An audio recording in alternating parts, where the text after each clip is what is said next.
जी student अस्सलाम वालेकुम। अ, आज का आपका टॉपिक है using sampling to test internal control. ठीक है। अच्छा, पहले मैं आपको बता दूं, लास्ट लेक्चर में आपने यहाँ तक पढ़ा था कि आप अपना टेस्ट ऑफ कंट्रोल किस तरह से डिज़ाइन करते हैं। ठीक है, कि आपने इंटरनल कंट्रोल को किस तरह से टेस्ट करना है वो आपने डिज़ाइन करना देखा था कि किन चीज़ों को मद्देनजर रखा जाता है। ठीक है। अच्छा, अब हम देखते हैं कि using sampling to test internal control. अब ये क्या चीज़ होती है, देखें, कोई भी बिजनेस, कोई भी कंपनी जो होती है उसमें बहुत ज़्यादा जो ट्रांजैक्शन हो रही होती हैं डेली बेसिस पे। छोटे बिजनेस में भी आप कह सकते हैं 20, 30, 40 हो रही होती है। छोटा सा जो रिटेल का बिजनेस होता है या इससे भी ज़्यादा हो रही होती हैं। तो जो बिजनेसेस होते हैं उनमें बहुत ज़्यादा ट्रांजेक्शन होती हैं। हो सकता है एनुअल बेसिस पे लाखों के हिसाब से ट्रांजेक्शन हो रही होती हैं। ठीक है। तो उन सारी की सारी ट्रांजेक्शन्स को जो है वो ऑडिट नहीं किया जा सकता। ठीक है। उसमें से कुछ सैंपल लिया जाता है। ठीक है। और फिर उसका ऑडिट किया जाता है और उसकी बेस पे हिसाब लगाया जाता है कि बाकी का रिकॉर्ड जो है वो किस तरह का होगा। लेट्स से आप लोग कुछ मार्केट से परचेज करने जाते हैं, लेट्स से फ्रूट लेने जाते हैं, हम सेब लेने जाते हैं। तो वहाँ पर क्या होता है, आप सारे के सारे टेस्ट नहीं करते। ठीक है, आप 1, 2, 3 कुछ उठा के चेक करते हैं और उसकी बेस पे डिसीजन लेते हैं कि ये चीज़ ठीक है या नहीं ठीक, मुझे परचेज करनी चाहिए या नहीं करनी चाहिए। ठीक है। इसी तरह जो इंटरनल कंट्रोल को टेस्ट किया जाता है वो कंप्लीट इंटरनल कंट्रोल टेस्ट नहीं किया जाता, बल्कि सैंपल्स की बेस पे टेस्ट किया जाता है। कुछ उसमें सैंपल लिया जाता है। ठीक है। और उसकी बेस पे जो है वो आप अपना टेस्ट करते हैं। ठीक है। अच्छा। तो अच्छा, सैम्पलिंग जो है वो इन डिटेल चैप्टर 8 में डिस्कस होगी। ठीक है। यहाँ पर हम ये सिर्फ ये देखते हैं कि सैम्पलिंग को किस तरह यूज किया जाता है इंटरनल कंट्रोल सिस्टम को टेस्ट करने के लिए, चेक करने के लिए। ठीक है। तो पहले तो ये देखते हैं कि आप जब ये सोचते हैं कि हमने कौन सा कंट्रोल टेस्ट करना है। ठीक है। तो आप किस तरह शुरू करते हैं, आप देखते हैं कि कौन से सिग्निफिकेंट अकाउंट है। सिग्निफिकेंट अकाउंट मतलब जहाँ पे ज्यादा बड़ी ट्रांजेक्शन हो रही हैं, जहाँ ज्यादा अमाउंट की ट्रांजेक्शन हो रही हैं। ठीक है, वो आपका सिग्निफिकेंट अकाउंट होता है, लेट्स से। अच्छा, उसमें आपको अब दो चीजों को मद्देनजर रखना पड़ता है, क्वांटिटेटिव फैक्टर्स भी और क्वालिटेटिव फैक्टर्स भी।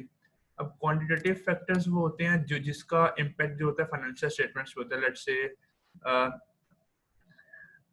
लेट्स से आपने एक कंपनी ने लोन लिया लेकिन उसे फाइनेंशियल स्टेटमेंट में शो ही नहीं किया। ठीक है। तो उससे क्या होगा, फाइनेंशियल स्टेटमेंट में चेंजिंग्स आ जाएंगी, इफेक्ट आ जाएगा उसका। ठीक है, मिस स्टेटमेंट कर दी उन्होंने। तो ये होता है आपका क्वांटिटेटिव, क्वांटिटी बेस्ड। ठीक है। इससे क्या होगा, आपके जो लाइबिलिटीज हैं वो आपकी कम शो होंगी। ठीक है। अच्छा, सेकेंडली जो क्वालिटेटिव है, क्वालिटेटिव में क्या होता है, ये क्वालिटी बेस्ड होता है। लेट्स से लोन लिया। ठीक है, शॉर्ट टर्म लोन लिया, 3 महीने का, 4 महीने का, लेकिन उसे शॉर्ट टर्म में शो करने की बजाय, ठीक है, वो लॉन्ग टर्म डेट में शो कर दिया। ठीक है। तो ये क्या होगा, अगर आप बैलेंस शीट की लाइबिलिटी साइड देखें तो वो तो इक्वल रहेगी। ठीक है। लेकिन इसका इम्पैक्ट क्या होगा, देखिए जो शॉर्ट टर्म लोन होता है, ठीक है, उसका इम्पैक्ट होता है आपकी करंट रेशियो पे। लेट्स से आपकी करंट रेशियो होती है करंट एसेट्स और करंट लाइबिलिटीज। तो जब करंट लाइबिलिटी आपने करंट की बजाय वो डाल दी लॉन्ग टर्म लाइबिलिटी में, तो उससे क्या होगा, आपकी करंट रेशियो बेहतर हो जाएगी। तो जो आपका उधार देने वाला आपका बैंक होगा, क्रेडिटर होगा, वो क्या करेगा, वो आपके करंट रेशियो की बेस पे डिसीजन ले रहा होता है कि ये मेरा पैसे जो है वापस कर सकेगा टाइमली या नहीं कर सकेगा। तो यहाँ पे क्या होगा, ये क्वालिटेटिव फैक्टर है। ठीक है। मतलब मिस्टेक है स्टेटमेंट में, लेकिन किस तरह की मिस्टेक है, क्वालिटेटिव मिस्टेक है बेसिकली। ठीक है। अच्छा, अब हम देखते हैं कि सैंपल को क्रिएट किस तरह किया जाता है। आप कैसे देखते हैं कि आपने कौन सा सैंपल उठाना है, आपने अगर सेब लेना है तो आपने कौन सा सेब उठाना है उसमें से, या आपने क्या चीज करनी है। तो वो किस तरह पता लगेगा, सैम्पलिंग, इसके बेसिकली 8 स्टेप्स होते हैं। सबसे पहले तो आप देखते हैं आपका ऑडिट ऑब्जेक्टिव क्या है, कि आपने ऑडिट करनी क्या चीज़ है। आप अगर फ्रूट लेने गए हैं तो आपने फ्रूट में क्या, सेब परचेज करना है, आपने ऑरेंजेस परचेज करने हैं, आपने बनाना परचेज करनी है, स्ट्रॉबेरी परचेज करनी है। तो सबसे पहले तो आपको पता होना चाहिए कि आपका ऑडिट ऑब्जेक्टिव क्या है, आपने किस चीज़ को ऑडिट करना है। ठीक है। तो लेट्स से आपने ऑडिट करना है जी कस्टमर बिलिंग को। इट मीन्स के you have to find out if client invoices are correct. जो क्लाइंट की इनवॉइसेस हैं, ठीक है, वो ठीक भी हैं या नहीं है। क्लाइंट जो चीज़ें सेल कर रहा है और उसकी रिसीप्ट बनती है, इनवॉइस बनती है, क्या वो ठीक है सबके सब इनवॉइसेस या नहीं ठीक। तो ये तो आपका ऑब्जेक्टिव हो गया। अब आप देख सेकंड पॉइंट पर देखते हैं डिस्क्राइब द कंट्रोल एक्टिविटी, कि ये पर्टिकुलर ऑब्जेक्टिव है कि आपकी जो इनवॉइसेस है ये करेक्ट होनी चाहिए, ठीक होनी चाहिए, इनसे रिलेटेड कंपनी ने खुद से क्या प्रोसीजर अपनाया है, खुद से क्या कंट्रोल एक्टिविटी अपनाई हुई है। लेट्स से कंपनी ने अपनाई हुई है जी, your control activity is that the price per unit on the client invoice agrees with the client standard price list. Let's say इसका मतलब यह है कि कंपनी ने इससे रिलेटेड कंट्रोल एक्टिविटी ये अपनाई हुई है कि जो भी इनवॉइस बनेगी, ठीक है, उसमें क्या होगा, एक तो प्राइस पर यूनिट उसमें देखा जाएगा कि जो प्राइस पर यूनिट मेंशन की गई है वो क्या स्टैंडर्ड प्राइस लिस्ट के मुताबिक है या नहीं है। ठीक है, मतलब अगर एक चीज उन्होंने कंपनी ने स्टैंडर्ड बनाया हुआ है कि एक चीज आपने 20 रुपए यूनिट के हिसाब से सेल करनी है, तो यहाँ पर आप देखते हैं कि क्या इनवॉइस में भी 20 रुपए के हिसाब से लिखा हुआ या नहीं लिखा हुआ। ठीक है, सेकेंडली आप उसका टोटल चेक करते हैं कि अगर 20 चीजें 20 रुपए के हिसाब से बेच रहे हैं तो क्या टोटल 400 बन रहा है, 400 लिखा हुआ है या कम लिखा हुआ है। तो ये चीजें बेसिकली आप चेक करते हैं, ये चीजें कंट्रोल एक्टिविटी डिफाइन करते हैं कंपनी की, कि हमने ये प्रोसीजर इस तरह से करना है ताकि आपकी इनवॉइस सही बने और कंपनी का रिकॉर्ड सही से मेंटेन हो। ठीक है जी। अच्छा, तो ये हो गया। उसके बाद आप अपनी पॉपुलेशन डिसाइड करते हैं।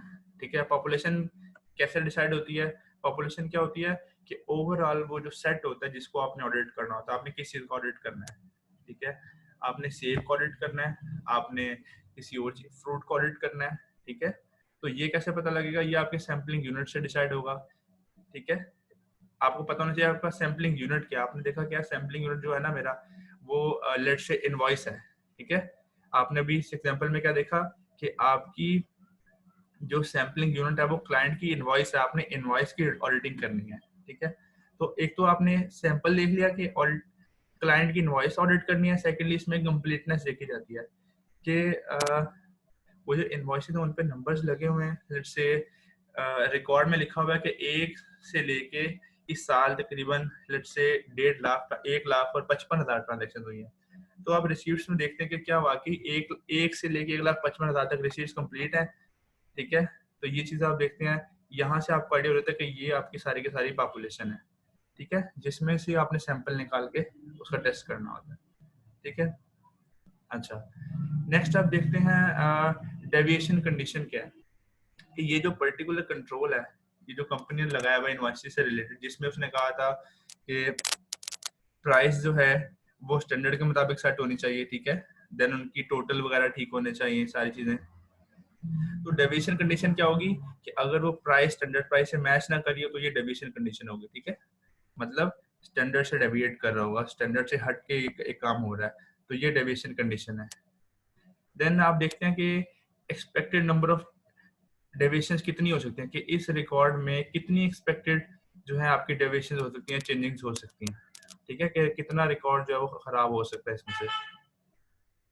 देन आप देखते हैं कि determine the planned assess level of control risk, कि कंट्रोल रिस्क का लेवल क्या है, प्लान्ड असेस लेवल, कि आपने जो प्रिलिमिनरी अंडरस्टैंडिंग की थी उसमें आपने क्या अंदाजा लगाया था कि कंट्रोल जो इंटरनल कंट्रोल सिस्टम से जो रिस्क आ रहा है, जिसे कंट्रोल रिस्क कहते हैं, वो कितना है, वो लो है, मॉडरेट है या हाई है। अगर तो आप देखते हैं कि कंट्रोल सिस्टम बहुत अच्छा है, ठीक है, तो आप कहेंगे कि यार कंट्रोल रिस्क कम है। ठीक है, अगर आप देखते हैं कि यार इस हिसाब से आप मॉडरेट डिसाइड करते हैं, इस हिसाब से आप डिसाइड करते हैं, मैक्सिमम रिस्क डिसाइड करते हैं। ठीक है, ये चीज होगी, ये डिसाइड कर लिया आपने। देन आप देखते हैं determine the appropriate sample size, कि आपने बेसिकली कितने सैंपल निकालने हैं। आपने 10 इनवॉइसेस चेक करनी है, 20 करनी है चेक, 50 का ऑडिट करना है, 1000 में से 50 का करना है, 1000 में से 100 का करना है।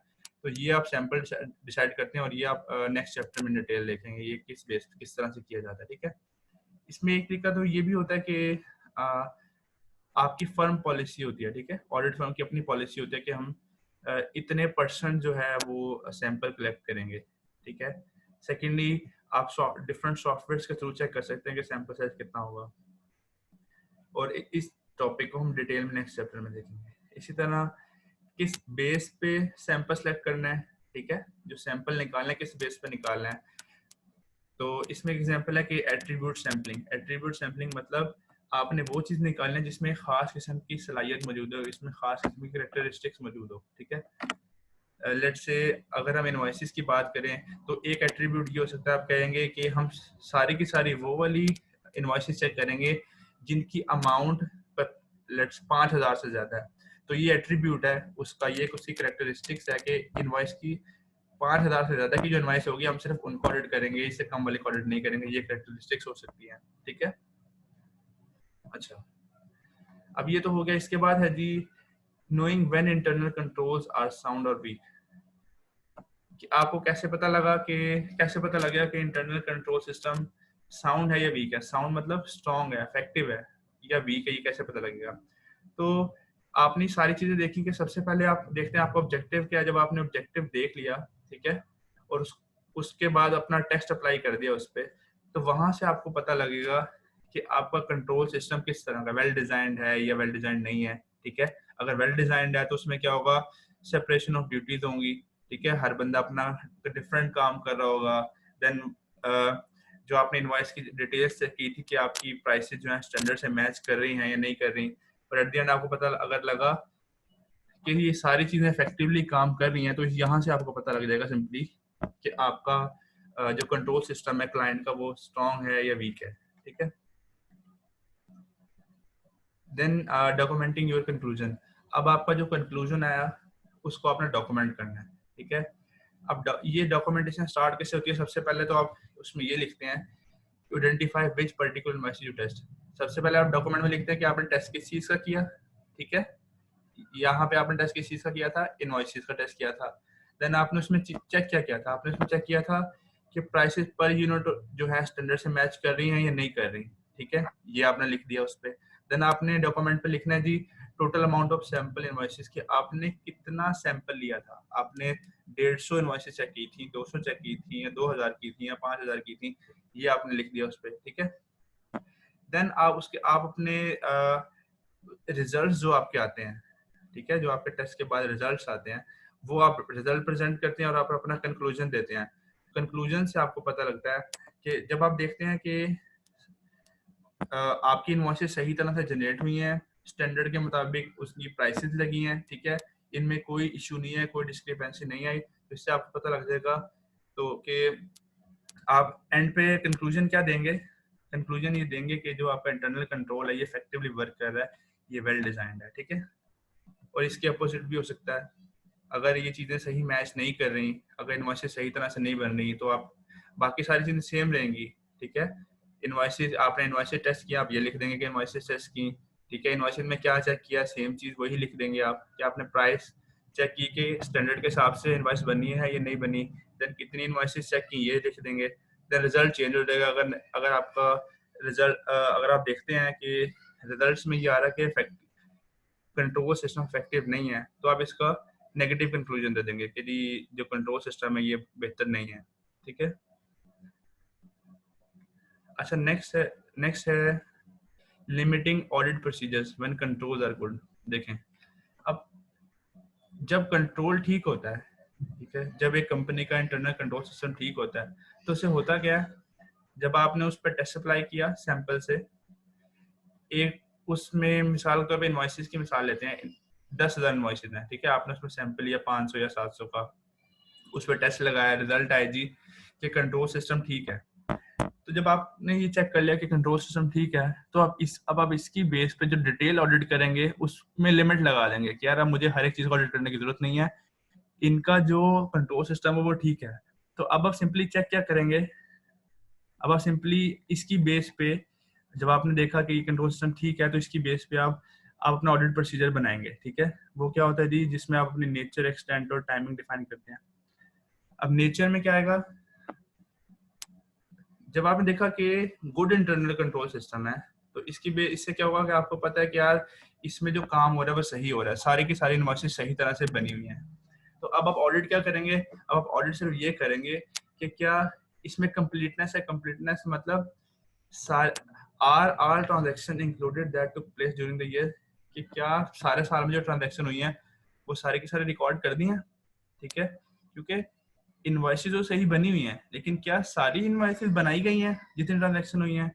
देन अकरेंस चेक करेंगे, did all transaction of the client include to actually take place, कि क्या ये सारे के सारे ट्रांजैक्शन अकर भी हुई हैं या नहीं हुई, ठीक है, क्योंकि इनवॉइस तो ठीक बनी हुई है लेकिन क्या ये ट्रांजैक्शन हुई भी थी या नहीं हुई, तो ये आप अकरेंस चेक करेंगे, देन एक्यूरेसी चेक करेंगे उसकी, ठीक है। अच्छा, अब पर इसमें नेक्स्ट चीज क्या होती है, नेचर डिफाइन करते हैं आप, एक्सटेंड डिफाइन करते हैं। एक्सटेंड मतलब कि आपने कितना डिटेल में अब उसको स्टडी करना है।